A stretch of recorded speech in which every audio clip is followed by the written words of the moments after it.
금융투자 리서치센터 이영권 연구원 연결합니다. 연구원님 안녕하십니까? 예, 안녕하십니까?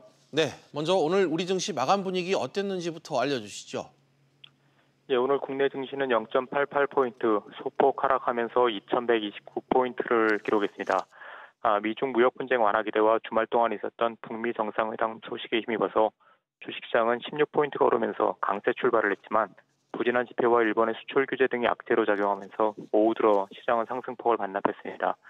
반면에 코스닥 시장은 7일 만에 반등에 성공하면서 5.4포인트가 오른 696포인트를 기록을 했는데요.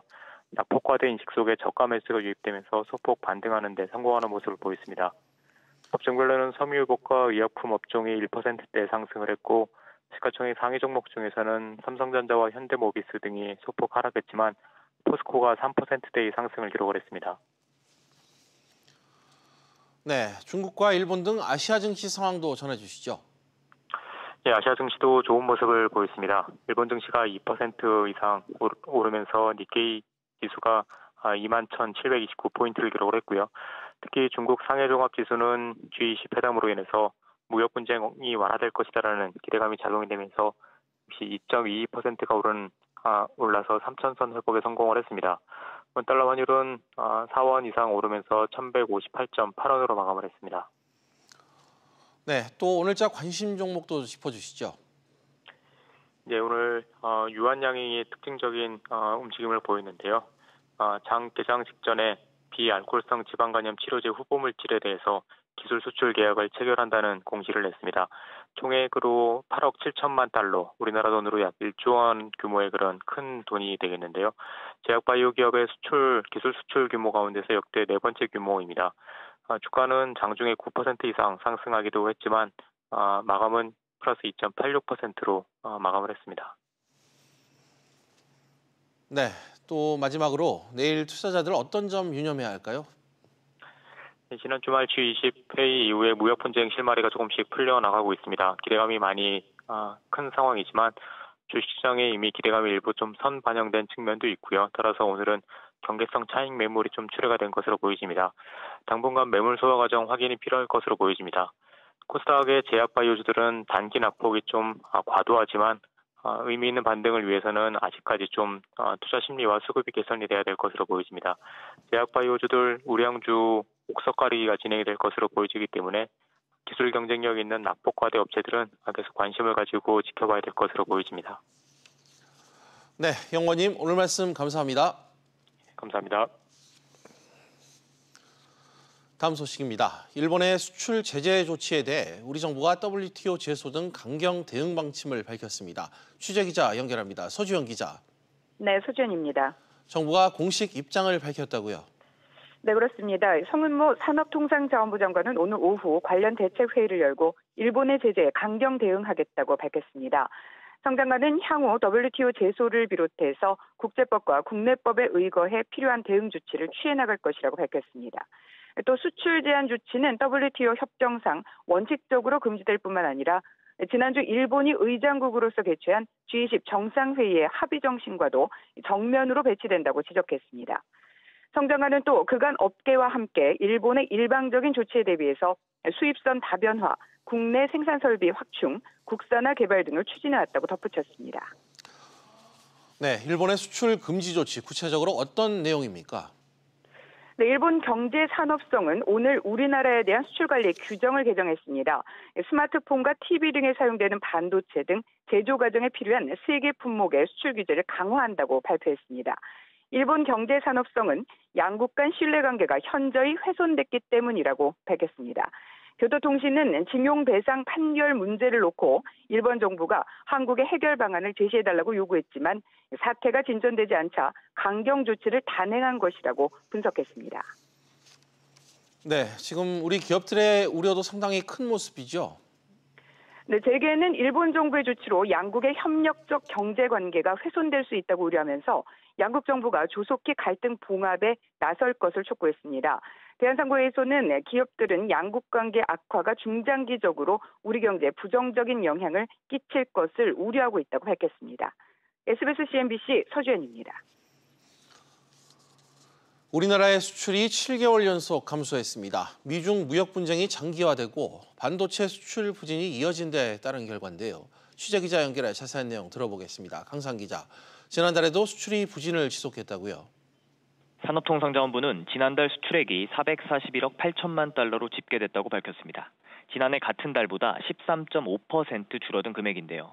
지난 2016년 1월에 19.6% 급감한 후 3년 5개월 만에 가장 큰 감소폭입니다. 수출은 7개월 연속 감소세를 이어가기도 했는데요. 이는 지난 2015년 1월부터 2016년 7월까지 19개월 연속 마이너스를 지속한 후 최장 기간입니다.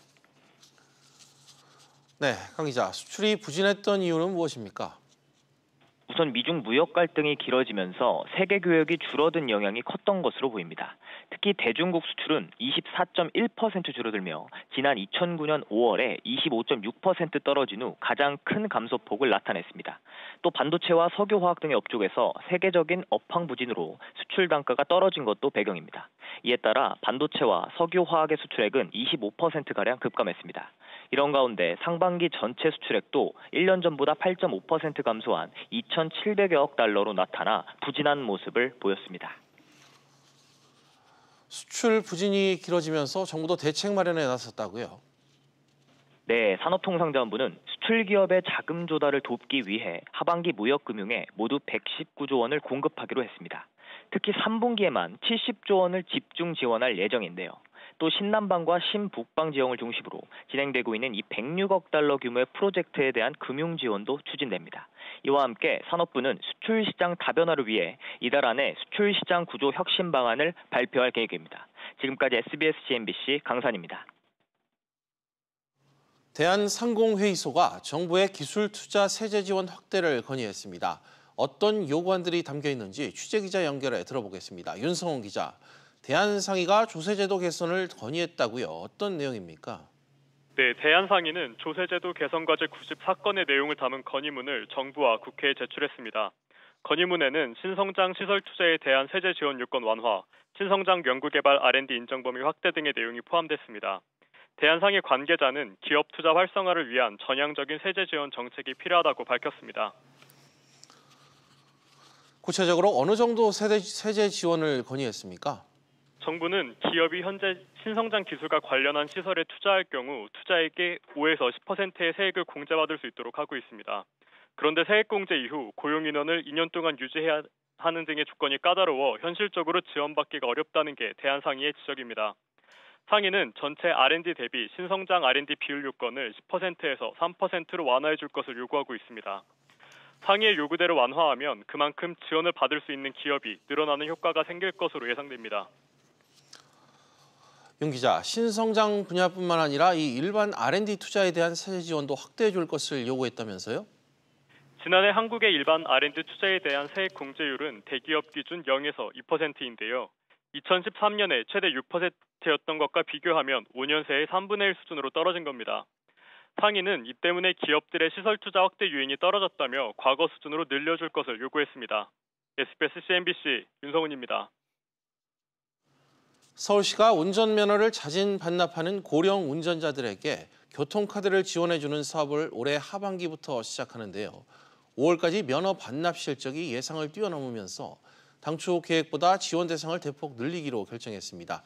계속해서 취재기자 연결합니다. 김성훈 기자, 교통카드 지원 사업이 뭐고 또 지원 대상이 몇 명이나 늘어나는 겁니까? 네, 서울시는 고령 운전자에 의한 교통사고를 줄이기 위해 올해부터 70세 이상 어르신들의 운전면허 반납을 유도하고 있는데요. 이분들이 면허를 자진 반납하면 최초 1회에 한해 10만 원의 교통카드를 지급해주는 사업입니다. 앞서 서울시는 지원 규모를 1,000명으로 잡았는데 면허를 반납하는 어르신들이 크게 늘면서 7,500명까지 지원 대상을 늘리기로 했습니다. 실제로 지난해 전체 면허 반납 건수는 1,300여 건에 그쳤는데 올해는 5월까지 벌써 8,000건이 넘은 것으로 집계됐습니다. 서울시는 사업 확대를 위해 당초 준비된 티모니 복지재단 기금과는 별도로 추가 예산을 편성했다고 밝혔습니다. 네, 김 기자, 어떻게 하면 교통카드 지원을 받을 수 있는 겁니까? 네, 오는 9월 30일까지 경찰서와 운전면허 시험장에 면허 반납 창구에서 신청할 수 있는데요. 서울에 거주하는 70세 이상 노인, 그러니까 1946년 12월 30일 이전 출생자면 신청 가능합니다. 서울시는 지원 대상의 절반인 3,750명은 고령자 순으로 뽑고 나머지 절반은 추첨으로 결정한다고 밝혔는데요. 결과는 오는 10월 중 서울시 홈페이지를 통해 공개될 예정이며 교통카드는 우편을 통해 전달됩니다. SBS CNBC 김성훈입니다. 올해 10월부터 65세 이상인 고령자가 변액보험 등 금융상품을 가입할 때 가족에게 상품 정보를 문자 메시지로 전송하는 서비스가 시행될 예정입니다. 취재기자 연결합니다. 정인아 기자. 아무래도 어르신들에게 이 주변의 가입 권유를 거절하지 못하고 이 금융상품에 가입하는 경우가 많다 보니 이런 서비스가 시행되는 거겠죠? 네, 맞습니다. 금융위원회와 금융권협회는 고령층이 본인에게 적합하지 않은 상품에 가입하는 사례가 적지 않다는 지적에 따라 65세 이상 고령자가 금융상품에 가입할 때 지정인에게 상품 이름과 가입 시점, 금융회사, 담당자 연락처 등을 문자메시지로 알리는 서비스를 10월부터 시행하겠다고 발표했습니다. 해당 서비스는 65세 이상인 본인이 희망하는 경우에만 제공되고요. 금융상품에 대한 전문성을 갖춘 전문 투자자나 전문 보험 계약자는 서비스 대상에서 제외됩니다. 또 대면으로 상품을 가입한 경우에 우선적으로 알림 서비스가 제공될 예정입니다. 인터넷 가입은 본인이 주도적으로 가입을 하는 경우가 많고 전화 가입은 고령자에 대해 철회 기간을 더 연장해주는 보호 장치가 이미 마련돼 있기 때문입니다. 정 기자, 어떤 상품에 가입할 때 알림 문자가 가는 겁니까? 네, 보험 상품과 금융투자 상품 가운데 내용이 복잡하거나 위험이 큰 상품을 위주로 알림 문자를 보낼 방침입니다. 보험 상품의 경우 변액보험, 종신보험, 중대질병보험 등이 포함돼 있고요. 월 5만 원 이하인 소액보험은 알림 대상에서 제외됩니다. 금융투자 상품 중에선 파생결합증권, 장외파생상품, 파생형 펀드 등에 가입할 경우 알림 문자가 전송됩니다. 또 이러한 상품에 주로 투자하는 주가연계 펀드 등에도 서비스가 적용될 예정입니다. 메시지를 받은 지정인은 가입자와 상의한 뒤에 투자 숙려 기간 이내에 가입을 철회할 수 있습니다. SBS CNBC 정인아입니다. 유한양행이 베링거 인겔하임과 비알코올성 지방간염 치료제 기술 이전 계약을 체결했다고 공시했습니다. 비알코올성 지방간염은 술을 전혀 마시지 않거나 아주 적게 마시는데도 간에 5% 이상의 지방이 쌓여 간세포가 손상되는 단계로 아직 최종 허가 문턱을 넘은 약이 없어 치료 방법이 매우 제한적인 상태입니다. 이번 계약의 총 기술 수출 규모는 우리 돈으로 약 1조 53억 원에 달하며 이에 더해 유한양행은 향후 순 매출액에 따른 경상 기술료도 함께 수령할 예정입니다.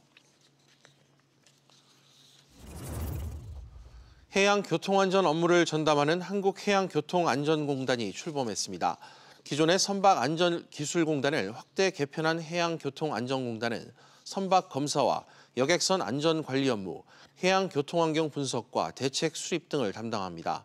이현승 이사장은 오늘 오전 여의도에서 열린 공단 출범식에서 해양사고 예방센터를 신설하는 등 해양사고 예방 활동을 강화하겠다고 밝혔습니다. 오늘 오전 전남 광양시 포스코 광양제철소에서 정전으로 안전장치를 작동하는 과정에서 불꽃과 검은 연기가 수십 분간 밖으로 배출됐습니다. 포스코는 고로 등 일부 시설 가동을 중단하고 정전사고 경위를 조사하고 있습니다. 한진칼의 2대 주주인 KCGI가 지난달 28일 델타항공 이사회에 델타의 한진칼 지분 취득 의도에 대해 서면 질의했습니다. KCGI는 델타항공이 한진칼 지분 투자와 관련해 총수 일가 측과 묵시적으로라도 합의한 사실이 있다면 한국 자본시장법령 위반 소지가 있다고 밝혔습니다. 여성의 사회적 지위가 나아지고 있지만 평균 임금이 남성의 69% 수준에 그치는 것으로 나타났습니다. 통계청에 따르면 지난해 여성의 월 평균 임금은 244만 9천 원으로 남성 356만 2천 원에 비해 크게 낮았습니다. 지난해 여성의 평균 근속연수는 4.9년으로 남성 근속연수인 7.4년에 비해 2.5년이 짧았습니다. 여기엔 출산과 육아 등으로 인한 경력 단절이 영향을 미친 것으로 분석됐습니다.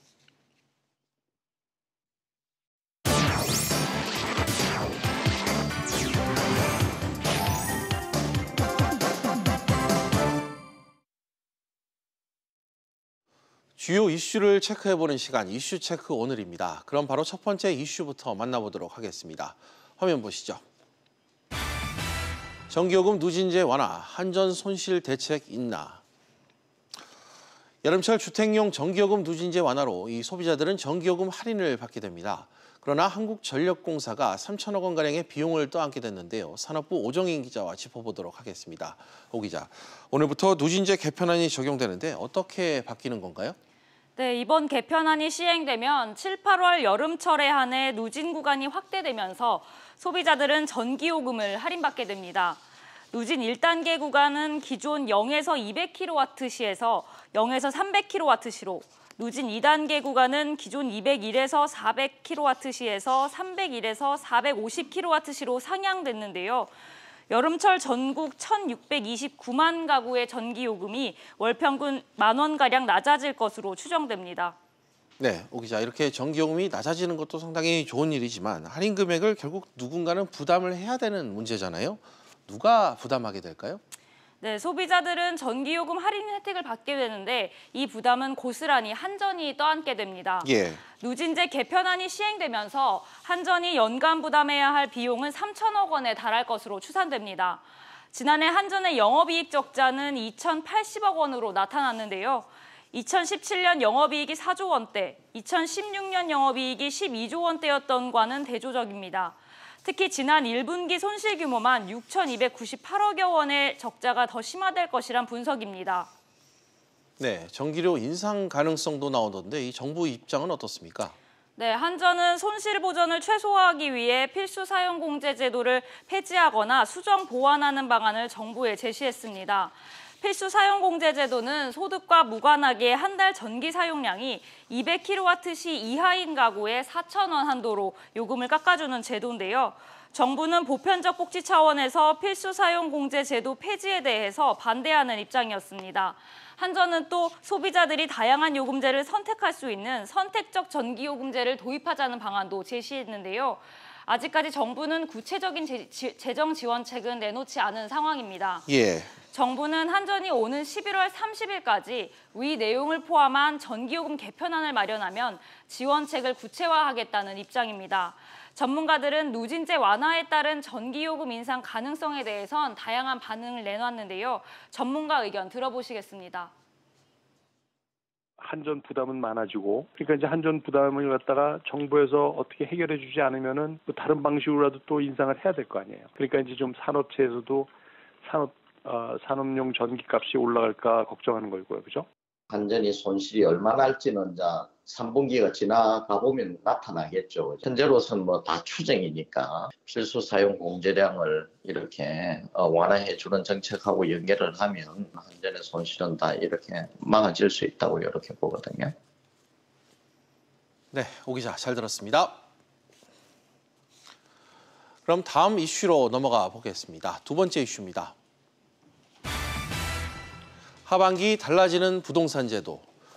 하반기로 접어들면서 이 부동산 시장에는 크고 작은 제도 변화가 예정돼 있습니다.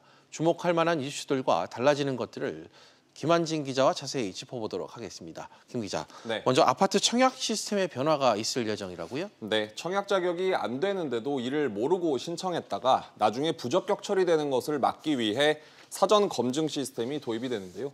지금은 아파트 청약을 할 때 별도의 검증 시스템이 없기 때문에 신청자가 무주택 기간과 부양 가족 수, 그리고 청약 통장 가입 기간 등을 스스로 직접 계산해야 하는데요. 이렇다 보니까 실수로 부적격자가 되는 사례가 적지 않았습니다. 국토부는 현재 청약 시스템과 주민등록 정보망을 연결해 부양 가족을 확인하고 또 주택 소유 확인 시스템과도 연결해 주택 소유 여부와 무주택 기간을 정확하게 계산할 수 있도록 할 예정입니다. 예. 또 청약은 공급자가 정해놓은 날짜에만 할 수 있다 보니 청약 신청일을 깜빡해서 놓치거나 또 평일에 일 때문에 바빠서 놓치는 경우도 있었는데요. 이러한 문제를 해결하기 위한 제도도 도입됩니다. 청약일 닷새에서 엿새 전에 미리 청약 정보를 입력해 놓으면 자동으로 청약일에 맞춰서 청약이 이뤄지도록 하는 사전 청약 제도입니다. 두 제도 모두 오는 10월부터 운영될 예정입니다. 네, 김 기자. 대출과 관련해 바뀌는 제도들도 있다고요? 네, 현재 디딤돌 대출이나 버팀목 대출과 같이 주택도시기금에서 지원하는 대출은 신청자나 배우자가 신고한 소득을 기준으로 심사가 이뤄졌었습니다. 하지만 하반기 중에 자산 심사 기준이 새로 도입돼 부동산과 예금, 그리고 주식 등을 모두 따지게 됩니다. 예. 이렇게 하면 소득이 적더라도 다른 자산이 많은 경우 대출을 받을 수 없는 겁니다. 또 생애 최초로 주택을 구입하는 신혼부부에 대해 취득세를 50% 줄여주는 세제 지원 제도가 오는 12월로 끝나는데요.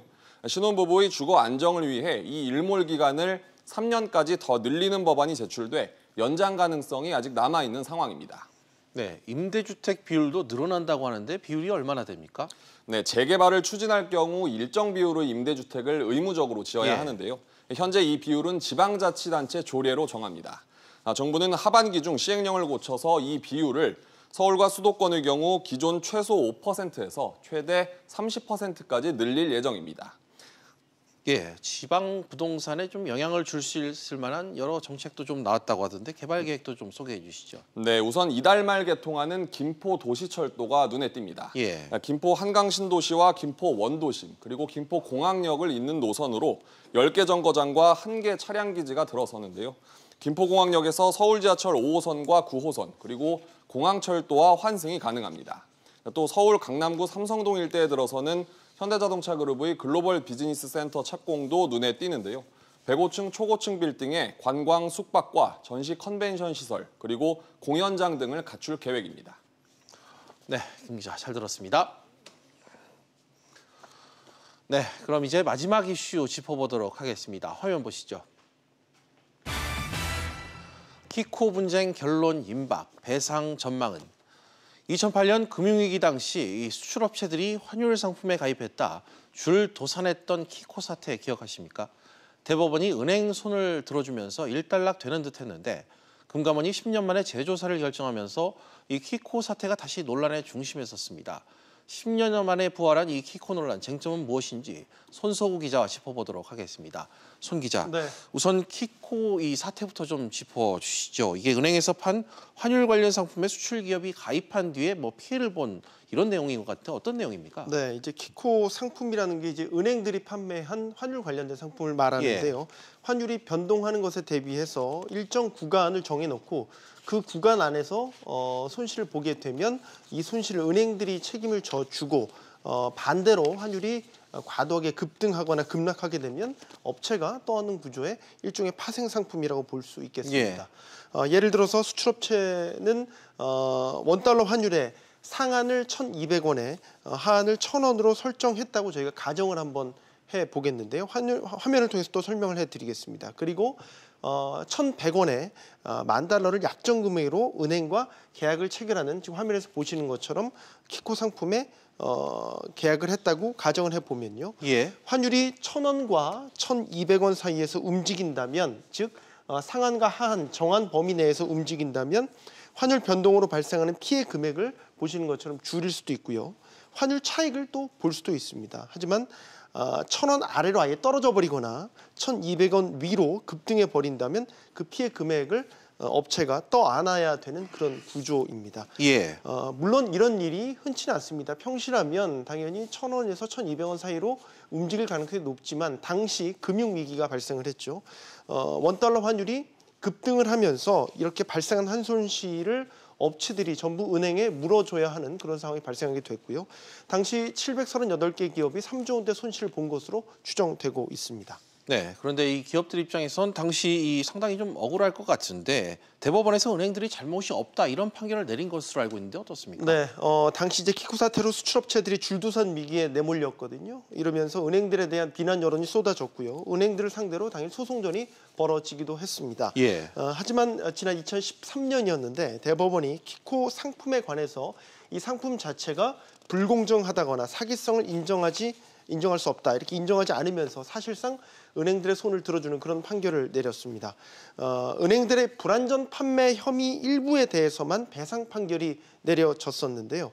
그렇게 수면 아래로 가라앉았던 키코 사태는 현 정부 들어오면서 이른바 3대 적폐로 다시 지목이 됐고 윤석헌 금융감독원장이 취임하면서 재조사가 결정돼서 급물살을 타기에 이르렀습니다. 네, 송 기자. 이와 같은 이 재조사가 거의 끝난 것 같이 보이는데 키코 상품을 판매한 은행들은 다시 이 피해 손실을 모두 보상해야 되는 그런 건가요? 네, 모두 보상해야 되는 그런 구조는 아닙니다. 금감원이 이제 재조사를 벌인 기업의 경우는 키코로 인해서 피해를 본 4개 업체가 일단 대상에 올라와 있는데요. 이들 기업도 은행의 불안전 판매가 확인된 곳들입니다. 일성 하이스코라든지 4개 사고 피해 금액이 1,500억 원 정도로 집계돼 있습니다.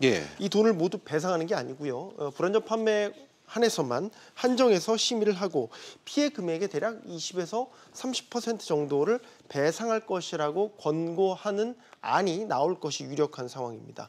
앞서 말씀드린 것처럼 이 사안을 이미 대법원에서 판결이 난 것이죠. 법적인 소멸시효는 지났기 때문에 금감원 역시도 권고안을 낸다고 하더라도 엄밀하게 본다면 법적 구속력이 없기 때문에 은행들 입장에선 따르지 않아도 됩니다.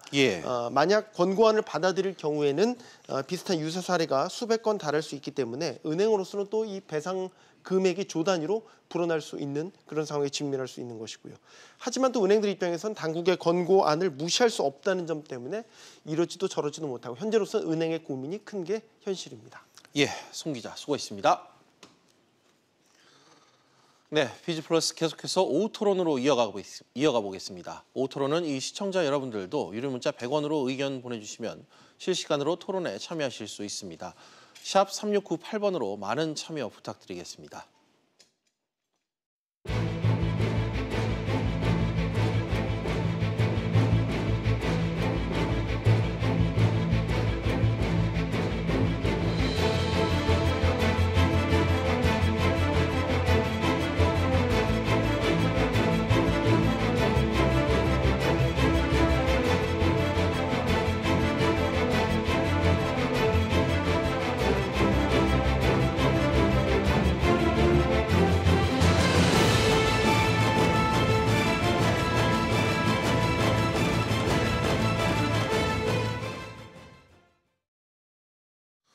미중 무역 갈등의 심화 속 이 주요 수출 품목인 반도체 업종 부진이 이어지면서 우리나라 수출이 7개월 연속 하락했습니다.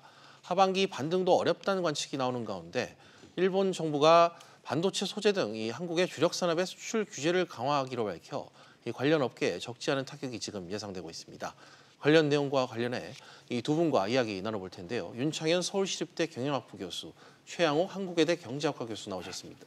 두 분 안녕하십니까? 네, 반갑습니다. 네, 윤 교수님, 먼저 이 수출 부진이 상반기 내내 지금 지속되고 있는 상황이죠? 그렇습니다. 아주 좀 걱정이 많이 됩니다. 조금 좀 잠깐 그러다 말면 참 좋은데 생각보다 길게 가고 있어요. 그래서 1월에서 6월까지 지금 이제 딱 그 상반기가 끝났지 않습니까? 보니까 그 8.5% 거의 10% 가까이 전년 동기 대비. 그래서 이렇게 그냥 한 달 정도가 뭐 안 좋아지고 이러는 거는 뭐 그럴 수 있다고 하지만은 계속 진행이 되는 것 같고요. 그리고 이 6월 한 달만 봐도 그 작년 6월 대비 13.5% 감소고. 그래서 이게 숫자가 이렇게 마이너스가 계속 나와가지고요. 우리나라가 원래 이제 수출이라고 하는 것을 기본으로 이제 깔고서 있는 경제라서 이 경제의 본질이 좀 걱정이 되는 면이 있어서. 우리나라에 수많은 공장들이 있지 않습니까? 공장들이 다 이제 돌아가야 좀 쉽게 말해 물건이 팔려야 돌아가는데 물건이 갑자기 안 팔리기 시작하고 좀 줄어들고 이러면 이제 공장들이 이제 설비를 가동시키지 못하면 다음에는 이제 일자리가 줄어드니까 아주 걱정이 많이 됩니다. 하반기 첫날부터 좋지 않은 이 수출 성적표를 받아들인 그런 모습인데요. 주 원인을 꼽자면 최 교수님 역시 이 반도체일 것 같은데요. 그렇네요. 가격 하락폭이 워낙 크다 보니까 이 전체 수출 금액까지 끌어내린 게 아니냐 이런 지적이 있는데 어떻게 분석하십니까? 지금 이제 13.5%라고 말씀해 주셨는데 반도체를 빼고서 얼마나 감소되는가 재봤더니 4.8%밖에 안 돼요. 그러니까 그만큼 이제 반도체 비중이 크고요. 작년도에 우리가 2.7% 경제 성장률 했는데 반도체가 성장률의 기여도는 1.4%입니다. 그러니까 반보다 높은 상황인데 사실 근데 이렇게 이제 뭐 말씀하신 대로 가격 하락이 주 원인인데요. 좋은 소식은 하나 들려드릴까요? 물량은 좀 늘었습니다. 다소. 예, 다소 늘었고요. 지금 뭐 아시다시피 도시바에서 정전 사고가 났어요. 6월 12일 날. 그래서 거기서 한 10만 장 정도 웨이퍼가 이제 줄었고요. 그다음에 뭐 도시바 샤프 JDI는 지금 뭐 거기는 아예 뭐 더 늘릴 생각 안 하고 또 마이크론이라는 데가 있는데 거기도 지금 5% 정도의 감산을 이제 한다는 그런 이제 계획을 발표한 상태에서 물량은 약간 늘었는데 이 정도 감산하고 그다음에 뭐 정전 사고가 나고 이러면요. 2년 전 사태를 우리가 보면은 가격이 40% 정도 오르거든요. 네. 근데 전혀 안 오르고 있어요. 그렇다면 아직까지도 재고가 굉장히 많기 때문에 조금 더 반도체 부진은 조금 더 이어지지 않겠느냐 그런 전망들을 내놓고 있습니다. 예, 최 교수님께서 지금 반도체 분야의 부진을 지적을 해주셨지만 임 교수님 사실 이 반도체 외에도 석유화학, 이 석유 제품 같은 이 다른 주력 수출 품목의 흐름도 이번에 좋지 않은 것으로 나왔죠. 예, 반도체가 마이너스 25%, 그다음에 석유화학도 마이너스 24%, 네. 석유 제품 마이너스 24%, 뭐 이렇게 나와요. 그래서 아주 그냥 화끈합니다. 그래서 숫자들이 이렇게 막 그냥 25%씩 감소하는데 단가 같은 경우에 이제 아까 최 교수님께 지적해 주셨지만 반도체 단가가 한 33% 하락한 걸로 나오는데 석유화학 단가는 한 17% 정도. 그러니까 이제 거의 단가 하락이 거의 대부분의 주된 요인이 되니까 결국 이제 숫자 팔리는 물건의 개수는 비슷한데 물건의 값이 떨어져 가지고 이제 전체 물건값 곱하기 수량 해가지고 팔한 매출의 금액이 줄어든 거니까 액이 줄어드는 걸로 나오니까 그나마 이게 그 개수까지 그대로 줄었으면 큰일 날 뻔했는데 개수는 그래도 좀 유지가 되는 모습이라서 나중에 혹시 물건값이 오르면 이제 가격은 다시 오를 것이다. 뭐 이런 이제 생각을 해볼 수는 있는데 어쨌건 당장 내가 파는 돈이 줄어드니까 그거에 대해서야 뭐 우리가 좋은 얘기를 할 수가 없는 거죠. 살면서 손해를 볼 수밖에 없는 그렇죠. 그런 면이 있어서 앞으로 좀 상당히 진행이 되는 추이에 따라서는 걱정이 많이 됩니다. 네, 최 교수님. 대여건도 지금 녹록치 않은 상황이잖아요. 이 미중 무역 분쟁 뭐 잠시나마 봉합이 되는 모습이긴 합니다만 이 중간재를 수출하는 뭐 여러 기관에서 지적하는 우리나라, 한국 이 덩달아 피해를 보고 있지 않습니까? 상황이 좀 어떤가요? 저는 좀 다른 시점에서 보는데요. 사실 이제 중간재 수출인 건 이제 중국을 향한 이제 수출이 많은 분량을 차지하는데요. 뭐 물론 중국하고 미국이 합해서 40% 그다음에 25%의 중국의 그런 이 차지율이 있습니다만은 사실 우리가 1월부터 4월까지 보면요. 중국에 파는 걸 100억 달러 정도를 못 팔았어요. 근데 미국에는 240억 달러를 더 팔았습니다.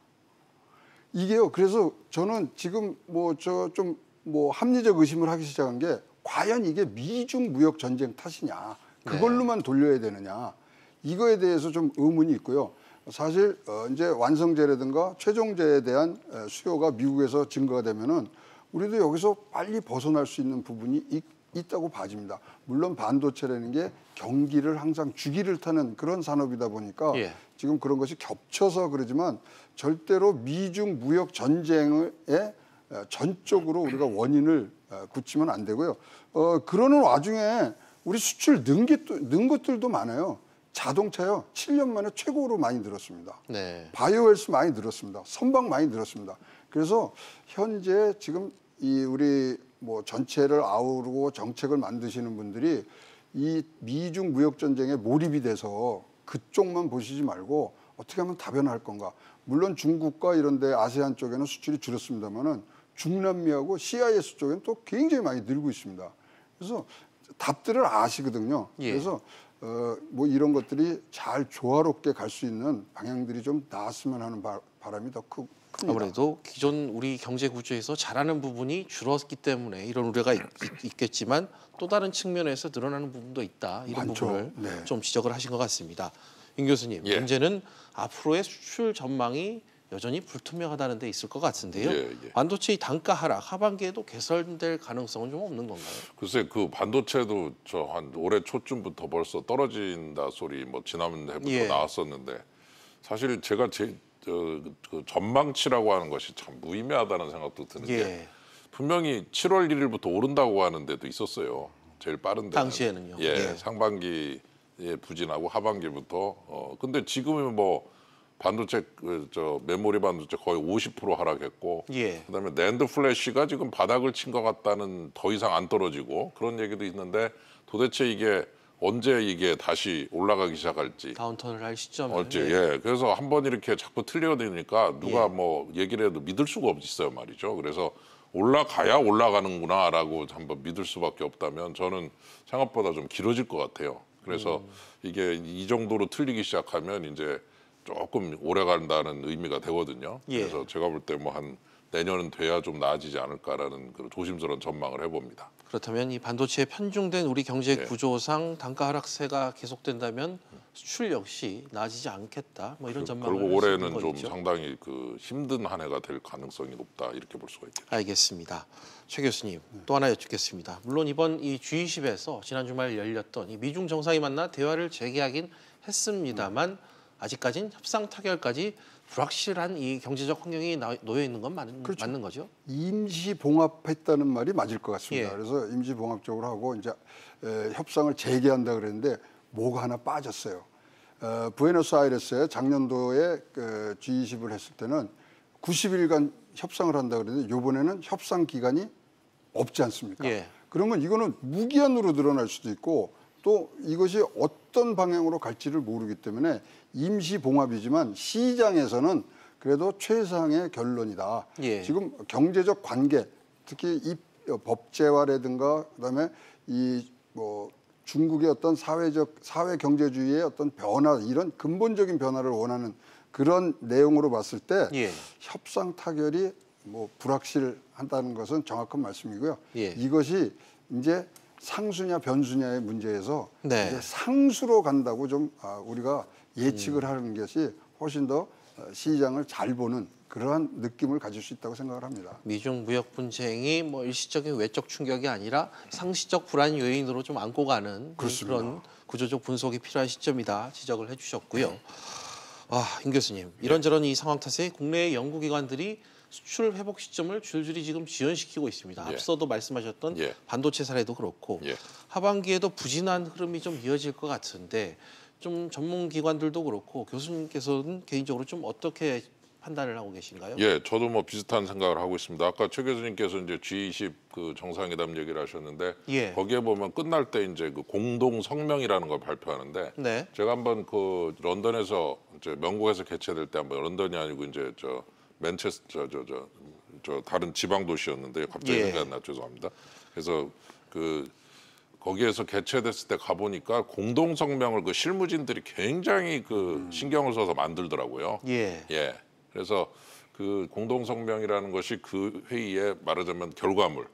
도대체 이 영상들이 합의한 어떤 공통 분모들을 하나의 문장과 단어를 향한 표현으로 써서 내보내는데 이번에 좀 놀란 거는 반보호무역주의에 대해서 반대한다는 게 없어져 버렸어요.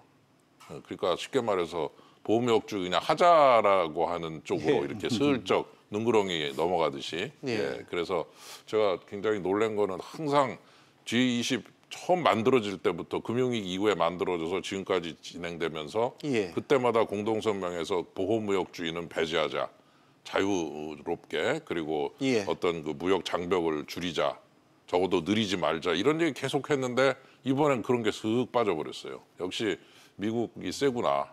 그러면 이제 아까 말씀하신 대로 미중 갈등이라의 문제가 아니라 이제는 다른 나라들도 에이 뭐 큰 나라들이 보호무역 하는데 뭐 나도 할 수 있는 거 아니야? 뭐 이렇게 그냥 예. 그러니 담 넘어가듯이 넘어갈 수 있는. 예. 그래서 그 부분을 생각해 보면서 이게 분위기가 바뀌었구나.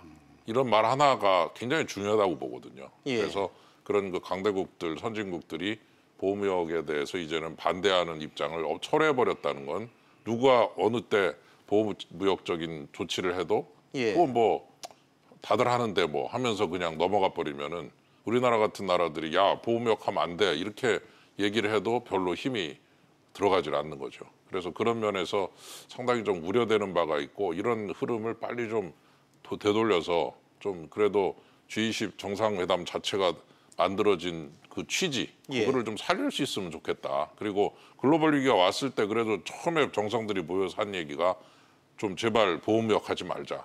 위기 때 보호무역하면 그 나라만 살려고 하다가 나 다 죽는다. 네. 너도 죽고 나도 죽는다. 이걸 이제 근린 궁핍화 정책이라고 그러는데 그걸 없애자라는 취지도 상당히 컸단 말이죠. 그래서 네, 예. 그런 면에서 좀 상당히 각성을 해야 될 때가 아닌가 싶습니다. 이번 G20에서 예. 회의가 끝나고 성명이 끝나지 않으면서 달라진 이 국제 경제 그 무역 질서를 다시 한번 느낄 수 있었다는 점 얘기를 해주셨고요. 이번엔 일본 얘기 본격적으로 좀 해보겠습니다. 일본이 한국을 겨냥해서 수출 규제에 본격적으로 나선 모습입니다. 최 교수님, 오늘 네. 좀 우리 산업계의 큰 소식인데 어떤 내용인지 다시 한번 짚어주시죠. 이제 일본에서 이제 한국 대법원이 강제징용에 대해서 이 배상 관련해서 이제 우리 측 손을 들어주니까 예. 거기에 대해서 소위 말하는 이제 보복적인 그런 부분으로 지금 우리나라의 그런 첨단 산업에 들어가는 3가지 물질에 대해서 이것을 이제는 우리가 화이트 리스트라 그래서 거기는 네. 뭐 어떠한 서류 절차라든가 허가 절차 없이 그대로 신청만 하면 나오는데 거기서 지금 빼져진 상태입니다. 3가지는 폴리이미드, 레지스터, 에칭이라 그래서 반도체를 만들고 OLED를 만드는데 아주 필수 소재인데요. 예. 이것이 이제 일본이 90% 정도의 점유율을 갖고 있는 소재들입니다. 이것을 이제 90일 정도의 신청을 한 후에 90일 정도의 심사를 한 후 그다음에 한국에 수출을 하겠다. 그런 내용으로 지금 일본이 들어왔고요. 지금 뭐 한국에서는 사실 이 부분에 대해서는 예. 사실 지난 10월 달부터 나온 얘기입니다. 나왔는데 그래서 제재에 대해서 좀 준비들을 하고 있었던 상황은 맞고요. 그러나 이렇게 G20이 끝나자마자 이것을 실행하리라고는 저희들이 생각을 안 했는데 지금 이것을 내놓았을 때는 여러 가지 뭐 분석들이 많습니다만은 제가 제일 마음이 가는 부분들은 7월 21일 날 일본의 참의원 선거가 있거든요. 예. 그래서 국내용으로 굉장히 많이 활용을 하려는 그런 정무적 의도가 있다고는 보여집니다. 정치적 의도가 있는 한국을 향한 경제 제재다 이런 얘기를 개략적으로 해주셨고요. 윤 교수님, 예. 일본의 그 대한국 수출 규제 문제 우리가 왜 이렇게 민감하게 반응하는 겁니까? 기본적으로 이제 저 반도체 생산 공장을 한번 제가 가본 적이 있는데 예. 정말 수천 대 기계가 있고 그 하나하나 쫙 기계들 하나하나가 공정을 거치면서 예. 재료까지 합쳐서 수만 가지의 재료들이 합쳐지면서 기계에다가 재료에다가 근데 거기에 들어가는 그 2가지 물질 그 뭐 제가 그 기술자가 아니라서 그렇지만 리지스트라는 물질 그다음에 에칭가스라는 이 물질이 예. 거의 90%가 지금 일본에서 공급이 되고 있는 그래서 예. 다른 데 가서 사올래도 좀 마땅치가 않고 우리나라 내부에서도 만드는데 대량 생산을 못하고 소량 생산밖에 못하는 이런 물질에 대해서 지금 최 교수님 말씀하신 대로 그런 리스트에서 제외하는 방식으로 해서 수출 규제를 시작했다. 그럴 때 예. 우리는 당황스러울 수밖에 없는 거죠. 예를 들어 코카콜라 못 먹으면 펩시콜라 마시면 되는 건데 네. 펩시콜라가 없지 그냥 하나밖에 없다. 그러면 대체제가 그걸 없으니. 대체제가 없으면은 그러면 그쪽에서 그런 식으로 나왔을 때 이게 우리가 가서 항의를 하고 할 여지가 있느냐. 또 하나는 아까 말씀하신 그런 정치적 의도까지 다 포함돼 갖고 막 이걸 막가파식으로 간다고 할 때 네. 거기에 대해서 우리가 무슨 명분으로 그거를 하지 말라 이렇게 얘기할 수 있느냐. 명분이 뭐가 있느냐라는 면에서 우리가 가진 칼이 별로 없다. 이런 면에서 좀 걱정이 많이 되고요. 이렇게 이제 막가파로 가는 것이 역시 아까 말씀드린 G20에 대해서의 분위기, 예. 그다음에 가장 강대국으로서 미국이라는 국가가 아주 뭐 아메리카 퍼스트 그러면서 그냥 하고 싶은 거 다 하고 있지 않습니까? 네. 예, 그래서 그런 부분 분위기가 그대로 일본에 전염이 되고 그 미국과 일본 가까워지고 우리나라, 일본, 미국이 애매하고 예. 특히 일본하고 그거를 틈새를 딱 치고 들어와서 이런 것들을 한번 실험해 보듯이 툭 치면서 한번 어떻게 나오나 보겠다라는 것처럼 느껴져서 상당히 좀 곤혹스러운 상황이다 이런 생각이 듭니다. 근데 말씀을 들어보니까 예. 상당히 이렇게 대응하기가 마땅치 않은 골치 아픈 상황인 것 같은데. 이거는요. 이건 100% WTO 제소 사항이에요. 예. WTO 기본 정신에 경제적 외적인 이유로 이런 관세 또는 비관세적인 장벽을 쌓는 것은요. 예. 100% 이거는 지금 하지 말라고 WTO에 돼 있고 예. WTO 제소하면요. 이거 굉장히 우리가 지금 이길 확률이 높습니다. 근데 지금 물량적으로 딱 제한한 게 아니고 심사를 하겠다고 이렇게 놔뒀는데 예. 뭐 일부 신문에서 이런 제목으로 뽑았더라고요. 아베의 자충수, 100% 자충수입니다.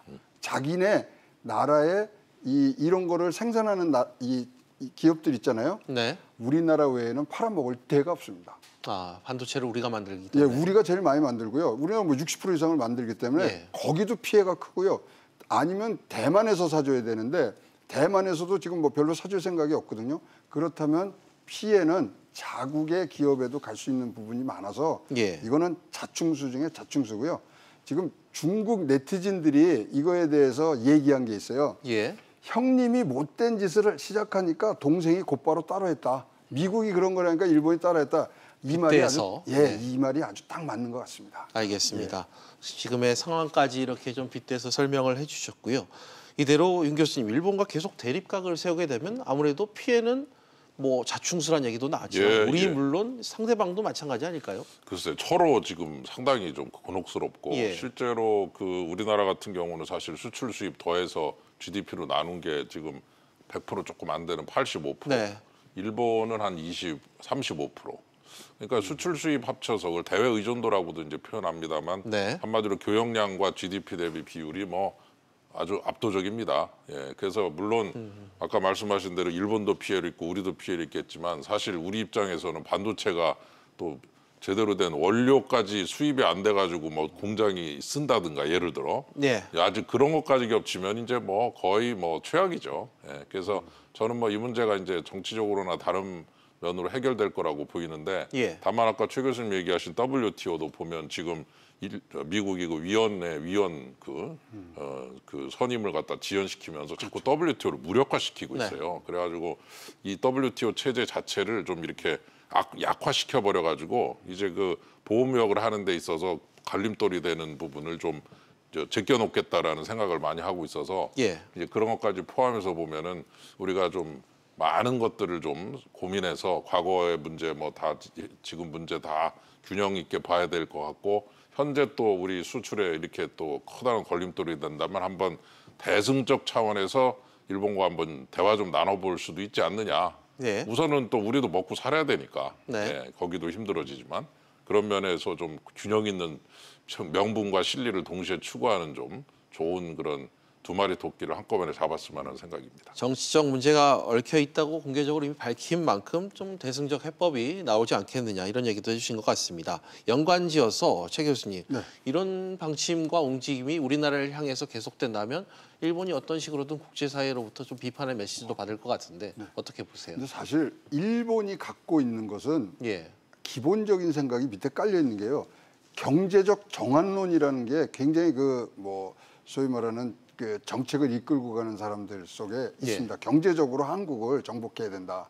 그래서 사실 일본이 가장 쓰기 좋고 파괴력이 큰 거는 금융입니다. 그래서 이제 아직까지 거기까지 안 갔지만 사실 LCD라든가 이 자동차 전장이라든가 TV, 갤럭시까지 다 사실은 거의 90% 이상의 소재, 그다음에 원천 기술에 대한 의존도가 있습니다.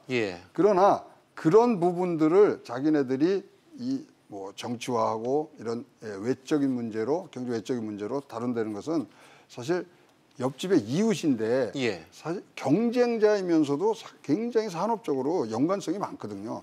그런 부분을 스스로 타파하는 그런 부분이 되기 때문에 사실 뭐 이 언론에서 얘기하는 정무적인 그런 판단 이외의 것이 안 들어갔으면 하고요. 근데 사실 이렇게 해서 자기네들이 뭐 이제 소재를 안 주잖아요. 그럼 이제 생산을 좀 못 하잖아요. 그럼 어떻게 되겠습니까? 재고가 소진이 돼요. 지금 삼성 같은 경우는 한 14조 정도의 지금 재고가 있고요. 하이닉스도 5조에서 7조 되는데 재고가 소진이 되면 그 다음에 오는 게 뭐겠죠? 가격 상승입니다.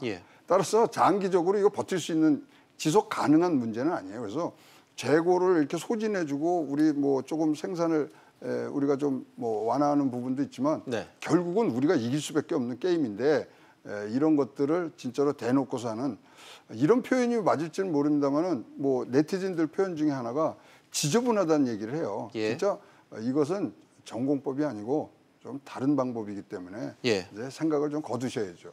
의도가 있었던 공격이기 때문에 어떤 식으로든 매듭이 지어질 필요가 있다. 마지막으로 윤 교수님께 좀 여쭙겠습니다.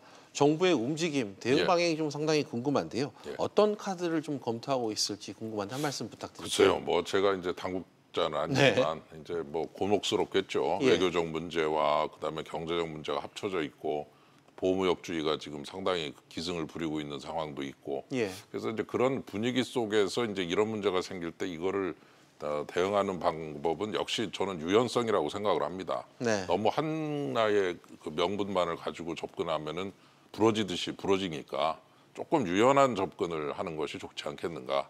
물론 그렇다고 무조건 100개 들고 나가라는 뜻은 전혀 아닌데 예. 다만 이제 일본이 왜 저러나 하는 부분을 좀 잘 파악을 해가지고 그거를 가지고 유연한 쪽과 함께 일본의 약한 부분을 살짝 건드리는 식으로 해서 주고받고 하는 부분을 잘 찾아보면 분명히 카드가 있거든요. 근데 이거를 강하게 부딪히는 파열음을 내기 시작하면은 제가 볼 때 우선 우리나라 주식시장이 못 견딜 것 같아요. 주가부터 폭락을 하고 예. 그다음부터 우리 경제에서 이제 상당한 또 부작용이 예상이 되거든요. 아까 금융 말씀하셨지만 97년도에 일본 은행들이 우리나라에서 10월에 80억 달러를 빼갔거든요. 예. 그게 금융위기, 외환위기의 시작이었다는 지적도 많습니다. 그 당시에 이제 일본하고 사이가 안 좋았거든요. 예. 그래서 어떤 때는 좀 강하게 가더라도 어떤 때는 또 중간으로 가고 이러면서 그 조절을 강약 조절을 잘 하는 것이 외교와 정책의 본질이 아니냐. 그런 의미에서 저는 그 정부에 대해서 강경 위주보다는 강과 온을 병행하는 유연성을 가지고 접근하는 것이 이번 사태를 해결하는 데 있어서 아주 중요하다. 이런 생각을 해봅니다.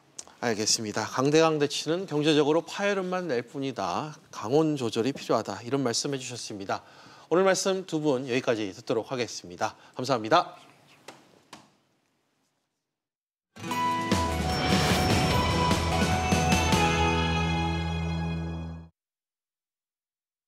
네, 피지플러스 오늘은 여기까지입니다. 다음 뉴스는 7시 뉴스 프리즘에서 이어집니다.